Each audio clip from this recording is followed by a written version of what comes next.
Well, she wanted Democrats, or she warned Democrats, rather, that it would be ugly, and it was. She said the suppression of candidates not named Biden or Harris was undemocratic and would come back to haunt them. And it did. Now, many of Marianne Williamson's critics have admitted that she was right all along. Marianne has made a run for the White House twice, but this last campaign was unprecedented. She warned of a coming electoral disaster if Democrats did not listen more deeply to the pain of people throughout America. And Dems not only lost the White House, but it was a sweeping defeat in the November elections. This is why Marianne Williamson says she has decided to run for chair of the Democratic National Committee. She says if Dems want a new president in 4 years, a new Congress in 2, then they must immediately get about the task of creating a new party. Marianne Williamson joins me once again to tell us how exactly she plans to do that. Good to see you again. It's always good to see you. Thank you for having me. All right, you've called the Democratic Party anti-democratic, even ruthless. Now you want to lead it. How do you convince the loyalists that you're the one that can turn this around? People are not stupid. Democrats understand that the Democratic Party is a tarnished brand, that the way things have been going didn't work. And so it's time to open this thing up. The suppression of any voices other than the establishment chosen internal inside the club people who are going to do everything the same way, the way they do it no matter what. If you want to continue the trajectory of decline, then you continue with that. Right now, the people who are running for the DNC chair are talking about a 20th century political toolkit. They're talking about administrative expertise and function, which is extremely important, whether it has to do with data analysis, 50-state strategy, donor base, whether it has to do with fundraising, all those things are important, but they're not enough. If we're going to actually create a political phenomenon that can match MAGA, remember, President-elect Trump has created this collective adrenaline rush with a profound emotional and psychological hold on masses of American people. Not only has he drawn masses to him, he has drawn masses away from us.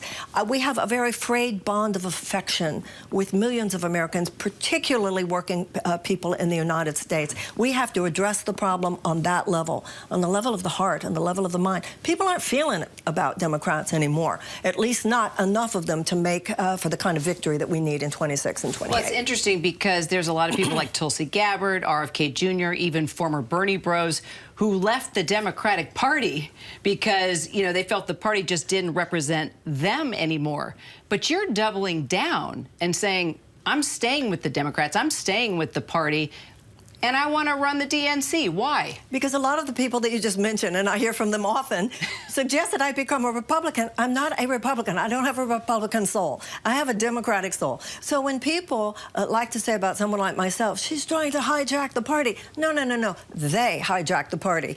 My principles and my political beliefs go back to Eleanor and Franklin Roosevelt. They're the Whitneys and the DuPonts and the Morgans who took it over with this corporatist mentality where it's more about the donors in too many cases than it is about the suffering of the American people.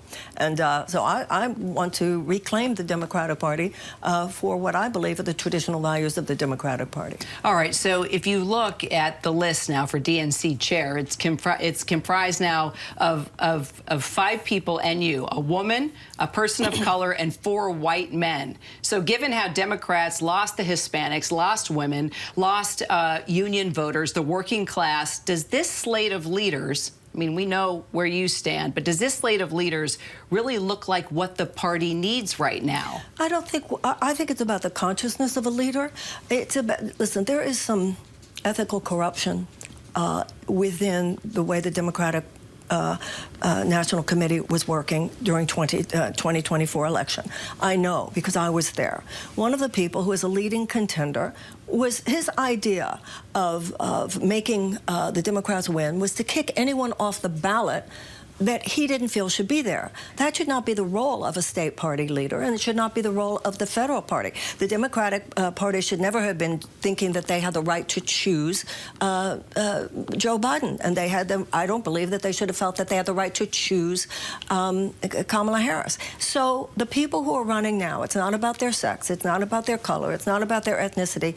It's about their ideas about what the party should stand for, and I believe the party should stand for ethical principles, principles. The party should stand for genuinely democratic principles. The party should stand for being, I believe, a megaphone from the various Democratic leaders and candidates throughout the country. I want to help the American people reconnect with the significance, the practical significance of politics to their daily lives.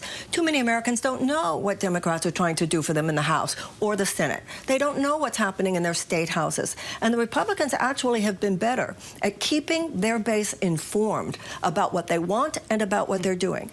The Democrats have acted like, just elect us and then trust us. People don't even know. And that's why too many Americans don't feel like the Democratic Party has their back. I want to talk to people. I want to listen to people. The first thing I would do, but you Kyra, have been doing that. You've been traveling around. That's why I'm running, because right. I'm the one who's been running. You know, everybody says about some of these people running, well, he knows how it's done in Wisconsin or wherever. No, I know what's happening among people around the country. I know what it's like for people who are among those 70 to 90 million people who are underinsured or uninsured, who are among the 1 in 4 who have medical debt, who are among those over half of the bankruptcies that are medical bankruptcies, people who are so concerned about their children's asthma because of the toxins in the air or the carcinogens in their children's food, people who can't work on just one job and actually make it and support their families, and who absolutely know that the Democrats have not provided for the raise of the minimum wage. I want to make sure that the American people know what the Democrats are trying to do, and I want the Democratic Party to know when the American people see you not doing what you say you stand for. And I believe that that's the way to reconnect and to repair the frayed bonds of affection between the American people and the Democratic Party. You've said that the Democratic Party needs to learn to rise like a phoenix. Beautiful metaphor from their defeat of this past year. So what do they need to do to win 2026, 2028, and beyond? Because it did not work in any way, shape, or form this time around. If I am elected, the first thing I will do is go on a listening tour. And I will ask people. You ask people, they'll tell you, what did we not do? What are you not receiving from the party? What do you need that you're not getting? And I would also ask people who have traditionally voted Democratic and voted for Trump this time, how did we lose you? And what do we need to do to get you back? I will also tell the great story of the United States. It kills me how Republicans have stolen patriotism, have stolen American history. The idea of what the abolitionists did to push back against injustice, and the women's suffragists, and the early labor organizers, and civil rights movement. That's what the Democratic Party needs to stand for now, pushing back against the systemic injustice of this corporate matrix. Insurance companies, pharmaceutical companies, big food, big chem, big agriculture, financial institutions, big oil and defense contractors whose power and profit-making goals now have infused every sector of people's lives. The Democratic Party should stand for that pushback against that systemic injustice.